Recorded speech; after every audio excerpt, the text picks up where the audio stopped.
जो कुछ गाजा में हो रहा है, जो कुछ गाजा में हो रहा है, मेरे अजीज दोस्तों और बुजुर्गों, अपने सीनों पर हाथ रखकर सोचो।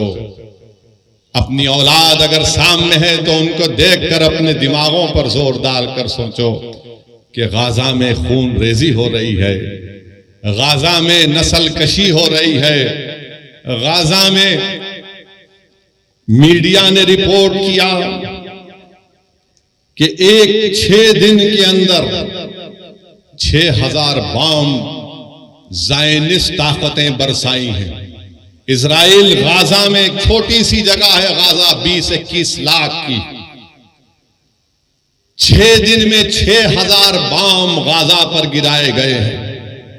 और वही जब आइसिस से मुकाबला कर रहे थे पूरे ममालिक, ये पूरा आइसिस कोएलिशन के नाम से था, तो वो लोग 1 महीने में 2500 बम आइसिस पर गिराए थे और गाजा में 6 दिन में 6000 बम गिराए गए। आप अंदाजा लगाओ, अगर यहां पर कोई 10 मिनट तक सिर्फ पटाखे फोड़ना शुरू कर देगा तो आप 2-3 मिनट के बाद बोलेंगे कि भाई बड़ी बेचैनी हो रही है, बस करो।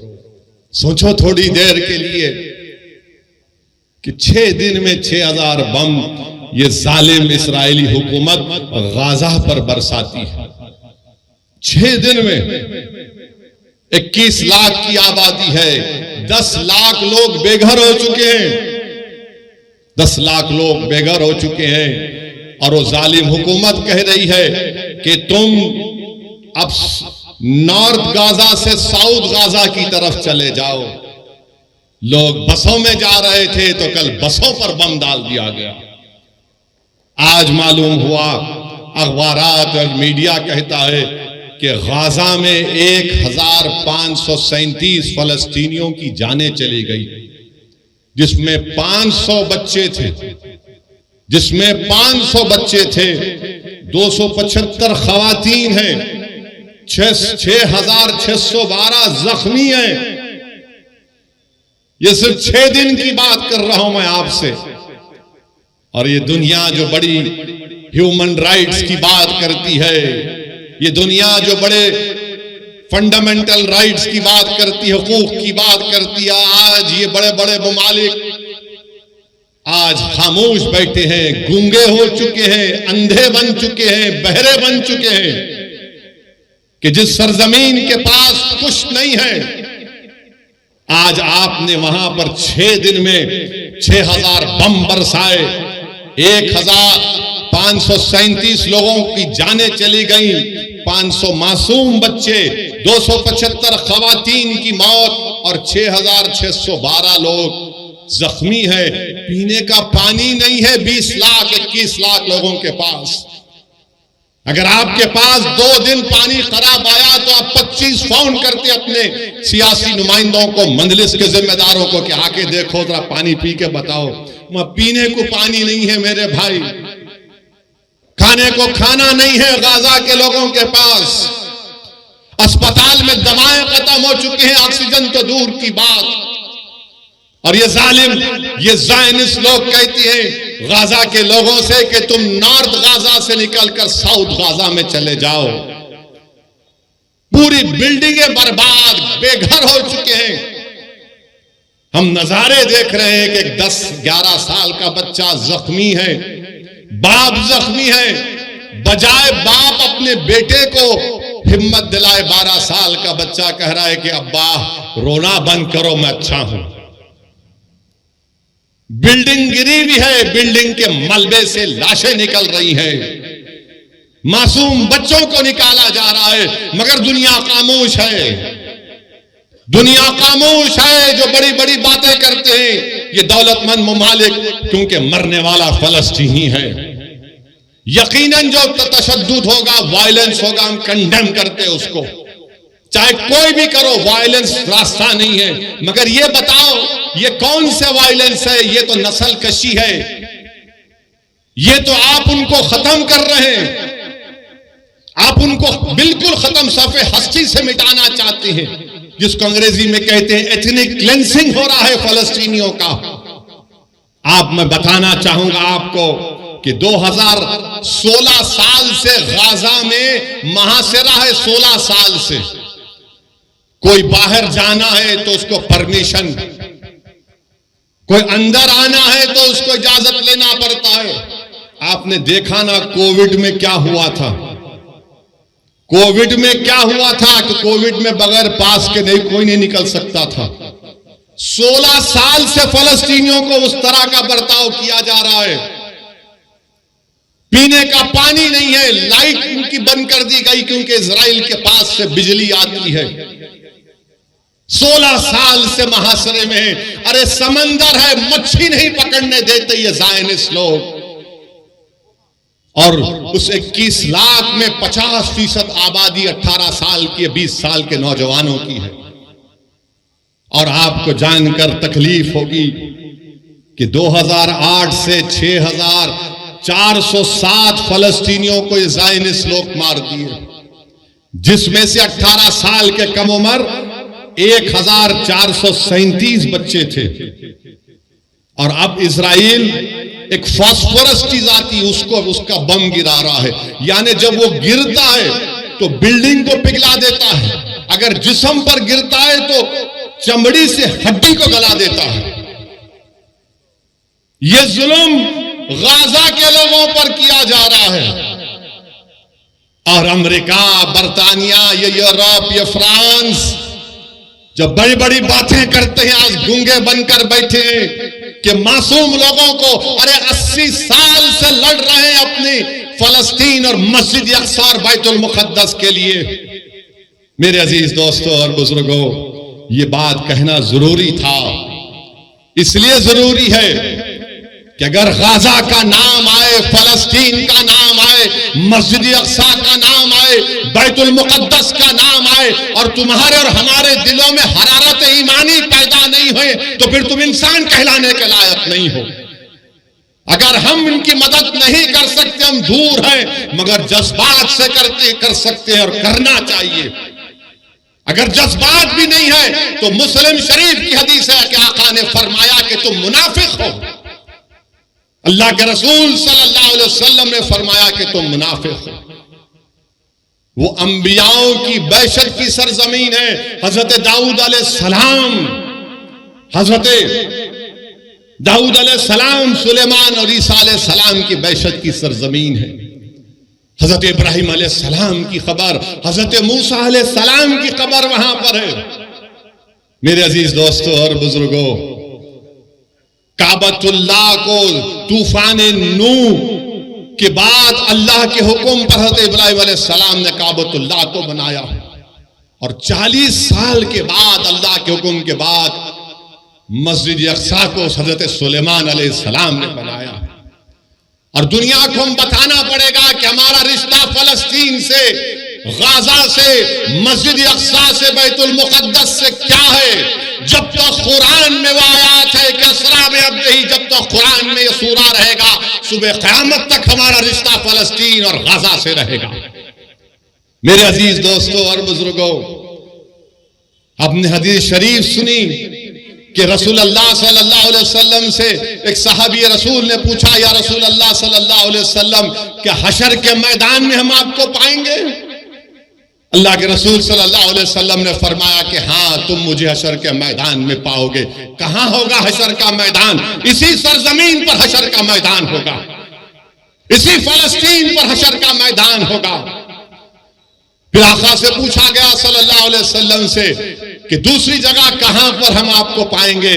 रसूल अल्लाह सल्लल्लाहु अलैहि वसल्लम ने फरमाया कि मैं आबे कौसर पर रहूंगा, मेरी उम्मत प्यासी होगी, मैं मेरी उम्मत की प्यास को बुझाऊंगा। कहां होगा हौज़े कौसर? इसी फलस्तीन से लेकर मदीने तक हदीस में आया। उलमा किराम बैठे हैं, पूछ लो आप। मेरे अजीज दोस्तों और बुजुर्गों, ये वो मुबारक सरजमीन है कि कुरान में लफ्ज बारक ना 5 मरतबा आया तो अल खुद है वो। चाहे सूर्य असरा हो, सूर्य जितने भी 4-5 सूरों में जिक्र आया, 5 जगह पर लफ्ज बारकना का मतलब खुद। अल्लाह के रसूल सल्लल्लाहु अलैहि वसल्लम ने फरमाया कि बड़ी खूब जगह है, ये बड़ी खूब जगह है। तो सहाबा ने पूछा रसूलुल्लाह सल्लल्लाहु अलैहि वसल्लम क्यों? तो रसूलुल्लाह सल्लल्लाहु अलैहि वसल्लम फरमाया कि यहां पर फरिश्ते अपने पर बिछा कर बैठते हैं, यहां पर फरिश्ते अपने पर बिछा कर बैठते हैं। रसूलुल्लाह सल्लल्लाहु अलैहि वसल्लम ने फरमाया कि मीजान लगेगा, यह हिसाब किताब की जगह है। मेरे अजीज दोस्तों और बुजुर्गों, इमाम अहमद ने यह हदीस शरीफ लिखी अपने मसनद में कि अल्लाह के रसूल सल्लल्लाहु अलैहि वसल्लम ने फरमाया कि मेरी उम्मत में गिरोह रहेगा जो सुबह क़यामत तक हक की तरफदारी करेगा, जो सुबह क़यामत तक हक की तरफदारी करेगा, बातिल ताकतों से मुकाबला करता रहेगा। उनके पास दौलत नहीं होगी मगर हक की तरफदारी करते रहेंगे कि क़यामत भी आ जाएगी। तो सहाबा इकराम ने पूछा है रसूलल्लाह वो कौन सी जगह होगी? तो आक़ाए दो आलम सल्लल्लाहु अलैहि वसल्लम ने फरमाया अल खुद्स, अल खुद्स, अल खुद्स। मेरे अजीज दोस्तों और बुजुर्गों, इसीलिए हमको अपने सीनों में गाजा के अवाम की तकलीफ को महसूस करनी चाहिए। वो जो 500 बच्चे मरे, तकलीफ को महसूस करो। वो तुम्हारी औलाद तो नहीं है, मगर सोचो अगर तुम्हारी औलाद मर जाती। सोचो थोड़ी देर के लिए वो कोविड में जब हम लाशों को उठा उठा कर डर डर कर लेकर जा रहे थे, सोचो थोड़ी देर के लिए 1 साल 2 साल नहीं, 70 साल से ये मुजाहिद, ये गय्यूर कौम अगर पूरी दुनिया में हक की सरबुलंदी के लिए और बातिल की शिकस्त के लिए अगर किसी सरजमीन पर मुबारक रूहों का खून गिरा है तो मसले फलस्तीन पे गिरा। मस्जिद अक्सा बैतुल मुक़द्दस के लिए खून बहाया जा रहा है। मैं सलाम करता हूं उन माओं को जिन्होंने इन बहादुर बच्चों को पैदा किया जो ज़ायनिस्ट लोगों की गोलियों का निशान बन रहे हैं, जो बमों से उनकी मौत हो रही है। मगर दुनिया ये जान ले कि जब तक हम जिंदा है दुनिया जिंदा है, जब हम नहीं तो दुनिया भी नहीं। याद रखो, मौत से डरने वाले हम नहीं, हम अपना मुकद्दर लिखा कर लाए हैं कि अल्लाह मेरी जिंदगी में लिख चुका है, तुम्हारी जिंदगी में लिख चुका है। मगर सवाल यह है कि तुम अपनी जिंदगी गुलामों की तरह गुजारोगे या फिर तुम बहादुरों की तरह अपनी जिंदगी को गुजारोगे।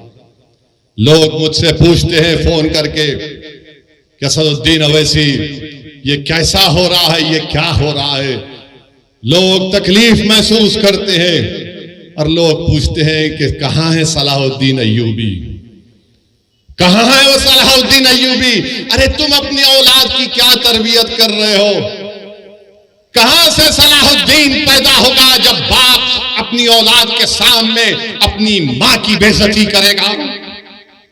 कहां से सलाहुद्दीन आएगा जब तुम बेटे के सामने, औलाद के सामने अपनी बीवी से गलत बर्ताव करते हो? कहां से सलाहुद्दीन आएगा जब नौजवान गुनाह करते हैं, जिना करते हैं? कहां से सलाहुद्दीन आएगा जब तुम जिना करते हो? कहां से सलाहुद्दीन आएगा जब तुम अपने हाथ से अपने भाई का कत्ल करते हो? कहां से सलाहुद्दीन पैदा होगा जब हमारी बेटियां गुनाह करती हैं? सलाहुद्दीन कैसे पैदा होगा? जब तुम नेक बनोगे, जब तुम गुनाहों से दूर रहोगे, तुम रसूलुल्लाह सल्लल्लाहु अलैहि वसल्लम से बेपनाह मोहब्बत करोगे तमाम चीज और दुनिया से बढ़कर। सलाहुद्दीन अय्यूबी जिंदगी में जब तक बैतुल मुक़द्दस मस्जिद अक्सा पर कामयाबी हासिल नहीं किया, उसकी पेशानी पर बल रहता था।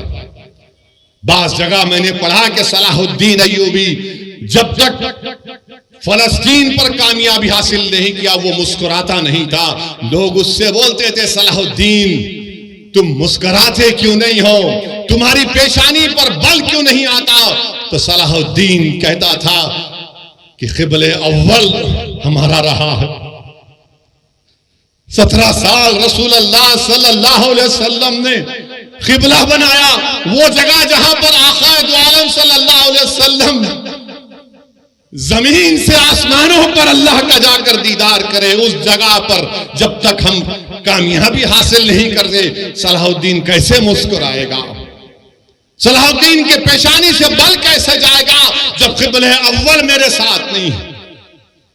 मेरे अजीज दोस्तों, बुजुर्गों, नौजवानों, तुम आज आराम से हैदराबाद में बैठे हो, तुम्हारे घरों पर बम नहीं गिर रहे हैं, तुम्हारे भाइयों का कत्ल नहीं हो रहा है, तुम बेघर नहीं हुए हो अल्हम्दुलिल्लाह।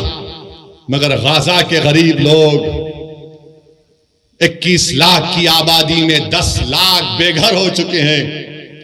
और ये जालिम इजरायली हुकूमत चाहती है कि इन तमाम गाजा के लोगों को खाली करा दिया जाए और उसको सिक्योरिटी जोन बनाकर इनको सीनाई के सहरा में ले जाकर छोड़ दिया जाए। कोई दुनिया खामोश है, सन्नाटा है। अरे जिसने मारे उनको देखो, मगर इन गाजा के गरीबों ने तुम्हारा क्या बिगाड़ा था? मीडिया में एक तरफा रिपोर्टिंग कि ऐसा हुआ, वैसा हुआ, फुला हुआ। अरे कभी तुमने देखा 70 साल से इजराइल ऑक्यूपायर है, इजराइल ऑक्यूपायर है, फलस्तीन ऑक्यूपाइड टेरिटरी है। ऑक्यूपेशन तुमको नहीं दिखता, जुल्म तुमको नहीं दिखता। बताओ, जिसके पास कमजोर है, जालिम जुल्म कर रहा है तो जालिम का साथ दिया जा रहा है, और जिसको बेघर कर दिया गया। आपको मालूम कब मसला पैदा हुआ? 1918 में। समझाने के लिए कह रहा हूं नौजवानों, जब तुम अब बड़े हो गए, मुस्तकबिल तुम्हारा है नौजवानों। 1918 में यही ज़ायनिस्ट लोग वहां पर गए, बरतानिया से साजबाज किया और 1918 से फलस्तीनियों को भगाने का प्रोग्राम बनाया। और फिर 13 मई 1948 में 18 से लेकर 48 तक फर्स्ट वर्ल्ड वॉर हुई। उसके बाद से तरीके से, साजिशों से फलस्तीनियों को मारा गया, भगाया गया। और उसके बाद क्या हुआ? 20-25 साल के अरसे में, जिसको फलस्तीन की तारीख में नकबा कहते हैं, कितने लोग बेघर हो गए? 1.5 करोड़ फलस्तीनियों को भगा दिया गया। और फिर 67 की जंग हुई तो हमने मस्जिद अक्सा को खो दिया,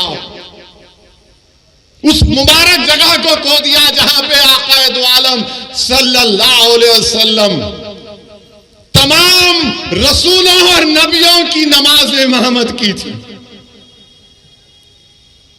और उस वक्त से वो फलस्तीनी लड़ रहे हैं।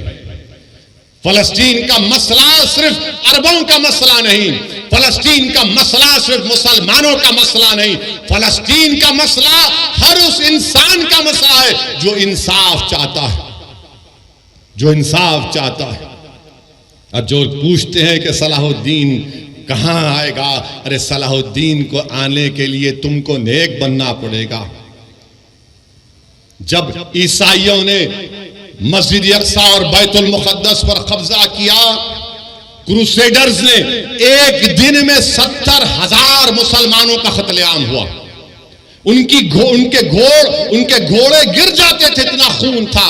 मगर जब सलाहुद्दीन अय्यूबी ने फलस्तीन बैतुल मुक़द्दस पर कामयाबी हासिल की और तमाम ईसाई लोग जमा हुए, बोले कि सलाहुद्दीन अब तुम हमसे क्या करोगे?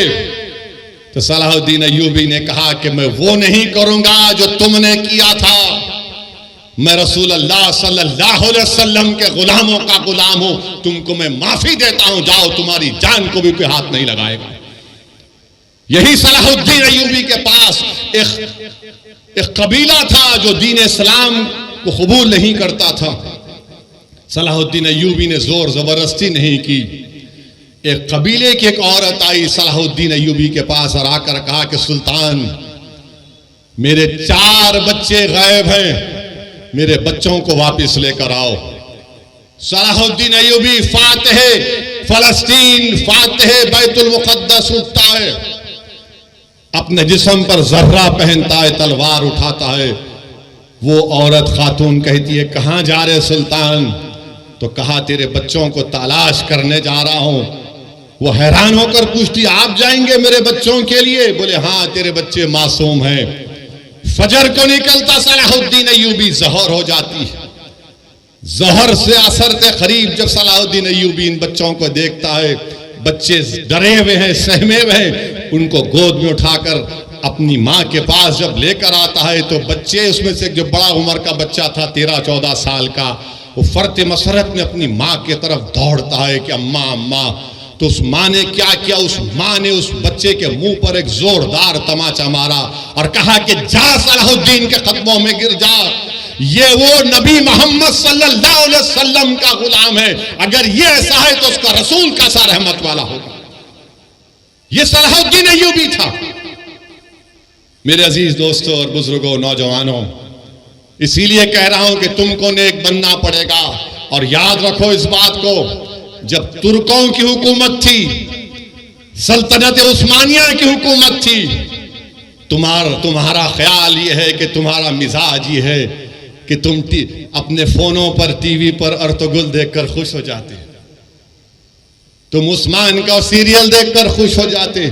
मगर क्या तुमको मालूम कि जब तक 400 साल तुर्कों की हुकूमत थी, मस्जिद अक्सा हमारे पास थी, मगर जब तुर्कों से इख्तिदार, इत्तेहाद जब कमजोर हुआ, कबीलों की बुनियाद पर, असबियत की बुनियाद पर जब इत्तेहाद पारा पारा हो गया, तो सबसे पहली चीज जो हमारे हाथ से चले गई वो मस्जिद अक्सा और बैतुल मुक़द्दस हमारे हाथ से चला गया। इसीलिए मेरे अजीज दोस्तों और बुजुर्गों, इत्तेहाद को मजबूत रखो। याद रखो, तुमको हम तमाम, मुझसे तुमको नफरत होगी, मगर मेरी और तुम्हारी ख्वाहिशों से ज्यादा और अहमियत का काम इत्तेहाद है। असदुद्दीन ओवैसी यकीनन कमजोर है, मगर याद रखो ये इत्तेहाद तुम्हारे लिए और मेरे लिए, आने वाली नस्लों के लिए जरूरी है। हमने इत्तेहाद को खोया तो मस्जिद अक्सा निकल गई हमारे हाथ से, मस्जिद अक्सा हमारे हाथ से निकल गई। तो इत्तेहाद को मजबूत रखो। बुजुर्गों, नौजवानों, मेरी इज्जतदार माँ और बहनों, इस गुनाहगार की गुजारिश यही है कि अपने इत्तेहाद को मजबूत रखो। तुम्हारा इत्तेहाद कमजोर होगा तो ये तारीख तुमको बता रही है कि हमने क्या खोया। हमने क़िबले अव्वल को खो दिया। मगर लाखों सलाम वो गाजा के बहादुरों पर, जो गाजा के बहादुरों पर जो आज भी लड़ रहे हैं, कल भी लड़ेंगे। मगर हम हमारे वजीर आजम से कहना चाहेंगे कि मोदी जी रोको जो गाजा में जुल्म हो रहा है फलस्तीनियों पर। आपने कहा कि India stands in solidarity with the Palestinian people, तो सॉलिडारिटी दिखाओ। रोको उन लोगों को। 21 लाख में से 10 लाख लोग बेघर हो चुके हैं। वो शैतान नेतन्याहू जालिम है, वॉर क्रिमिनल है, वो जो ढकेल रहा है फलस्तीनियों को, ढकेल रहा है कि घरों को बर्बाद, 6000 बम गिराए गए। हम भारत के वजीर आजम को बताना चाह रहे कि महात्मा गांधी ने क्या कहा था। गांधी ने कहा था कि ये फलस्तीन अरबों का है। जिस तरह अंग्रेजों के लिए बरतानिया है, फ्रेंच के लिए फ्रांस है, ये अरबों की जमीन है, ये अरबों की जमीन है, गांधी ने कहा था। मगर अफसोस की बात यह है कि आज हमारी हुकूमत खामोश बैठी हुई है। क्यों खामोश बैठी हुई है? अगर हम पूरी दुनिया में एक सुपर पावर बनना चाहते हैं, अगर हम अक़वाम मुत्तहिदा की सिक्योरिटी काउंसिल में मेंबरशिप चाहते हैं वोटिंग राइट के साथ, तो फिर हमारी हुकूमत को, हमारे मुल्क को ये जो वार क्राइम्स इजराइल कर रहा है उसकी मजम्मत करनी चाहिए। जो फलस्तीनियों को गाजा से निकाला जा रहा है उनकी मदद करनी चाहिए, रोकना चाहिए। अरे उनको पानी दो, दवा दो, लाइट दो। ये कौन सा जुल्म है कि तुम उनको मार रहे हो? बेहतरीन से बेहतरीन हथियार अमेरिका दे रहा है, अरे आप इन पर हथियार बरसा रहे। मेरे अजीज दोस्तों और बुजुर्गों, अभी हमारे मुल्क के चीफ मिनिस्टर ने कह दिया क्या कहा उन्होंने कि अगर कोई फलस्तीन का नाम लेगा तो उसको बुक कर दो। सुनो मुख्यमंत्री, मैं फलस्तीन का झंडा तिरंगे के साथ लगा के आया, मैं फलस्तीन के लिए खड़ा हूं और खड़ा रहूंगा इंशाअल्लाह ताला। फलस्तीन सिर्फ मुसलमानों का अरबों का मसला नहीं, फलस्तीन इंसानियत का मसला है। और हम उस बाबा मुख्यमंत्री से कहना चाहेंगे, अगर आपको केस बुक करना है तो वजारत खारजा MEA पर केस बुक करना पड़ेगा। अगर कई यूपी में मोदी जी आ गए तो उन पर भी केस बुक करना पड़ेगा आपको। मेरे अजीज दोस्तों और बुजुर्गों, मेरी आप तमाम से गुजारिश है कि अपनी दुआओं में इन गाजा के मजलूमों के लिए दुआ करिए। हम इस मुबारक शब में अल्लाह से दुआ करते हैं कि अल्लाह तुझे तेरे हबीब मोहम्मद मुस्तफ़ा सल्लल्लाहु अलैहि वसल्लम का वास्ता तो इन गाजा के लोगों की हिफाजत फरमा दे। अल्लाह हम तुझसे तेरे हबीब का वास्ता देकर भीख मांगते हैं, या अल्लाह इनकी जानों और माल की हिफाजत फरमा। परवरदिगार इनकी गैब से मदद फरमा। या अल्लाह तेरे हबीब का इरशाद है कि सुबह क़यामत तक एक गिरोह रहेगा जो हक की तरफदारी करेगा। या अल्लाह उस सरजमीन पर जहां पर हशर का मैदान होगा, या अल्लाह उस सरजमीन पर जहां पर आबे कौसर होगा, या अल्लाह उस सरजमीन पर जहां पर मीजान होगा, या अल्लाह जिस सरजमीन पर पूरों को तू इकट्ठा करेगा, परवरदिगार वहां पर जालिम जुल्म कर रहा है। या अल्लाह मदद फरमा गाजा के लोगों की, अल्लाह गाजा के लोगों की हिफाजत फरमा। परवरदिगार तुझे तेरी रहमत का वास्ता अल्लाह तू रहम फरमा दे। अल्लाह तेरे आपके पास 70 माओं की मोहब्बत है। परवरदिगार जो हजारों की तादाद में लोग मर रहे हैं, जो बच्चे मर रहे हैं, अल्लाह उन माँ बाप को हिम्मत दे, अल्लाह उनकी हिफाजत फरमा। अल्लाह तेरी पूरी कायनात में कोई ऐसा नहीं है जो इन गरीबों की मदद कर सके, मगर अल्लाह तू जमीन व आसमान का खालिक है, तेरे खजाने में कोई कमी नहीं आएगी। अल्लाह तू कुन फयकून फरमा दे। परवरदिगार अल्लाह उनको कोई खाना नहीं दे रहा, अल्लाह तू रज़्ज़ाक़ है, उनको रिज़्क़ दे दे। अल्लाह कोई इनको पानी नहीं दे रहा, तो आसमानों से बारिश को बरसा दे। अल्लाह इनके पास दवा नहीं है, तू शाफी है, अल्लाह उनकी शिफात फरमा दे। परवरदिगार आज इस जमीन पर जो लोग हक के लिए काम कर रहे हैं उनकी मदद फरमा। अल्लाह जालिमों के जुल्म से छुटकारा दिला दे, अल्लाह तशद्दुद को खत्म कर दे। हमारी अल्लाह से दुआ है कि अल्लाह नबी करीम सल्लल्लाहु अलैहि वसल्लम के सदक़े तोफ़ैल में फ़लस्तीनियों की मदद फरमा। अल्लाह उस इलाके को अमन का गहवारा बना दे, अल्लाह उस इलाके को अमन का गहवारा बना दे।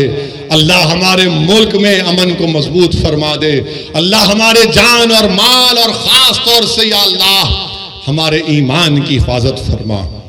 अल्लाह हमारे ईमान की हिफाजत फरमा। परवरदिगार जब तक तू हमको जिंदा रखेगा, मेरे मौला तुझे तेरी रहमत का वास्ता, तेरे हबीब का वास्ता, हम झुके तो सिर्फ तेरे सामने झुके। अल्लाह हम किसी से मांगे तो तुझसे मांगे। अल्लाह हमको शिरक से बचा ले, अल्लाह हमको शिरक से बचा ले। अल्लाह तू हमारा रब है, हमारे लिए काफी है।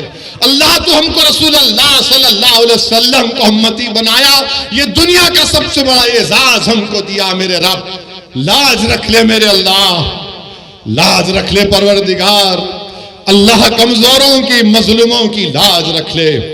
अल्लाह इनकी हिफाजत फरमा जो बेसरो सामानी में अल्लाह जानवरों से बदतरीन सलूक गाजा में किया जा रहा है। अल्लाह गाजा के उन गरीबों की मदद फरमा। अल्लाह हमारे वतन अजीज में अमन को मजबूत कर दे, जालिमों के जुल्म का छुटकारा दिला दे। अल्लाह जो लोग हक के लिए मेहनत कर रहे हैं, अल्लाह उनको कामयाब कर दे। अल्लाह हमारे इत्तेहाद को मजबूत फरमा। परवरदिगार हमारे इत्तेहाद को मजबूत फरमा। अल्लाहुम्मा सल्लि अला सय्यिदिना मुहम्मदिन अब्दिका रसूलिका रब्बि उम्मिल आलि सहबि सल्लिम। सुब्हान रब्बिका रब्बिल इज्जति अम्मा यसिफून व सलामुन अलल मुरसलीन वल्हम्दुलिल्लाहि रब्बिल आलमीन।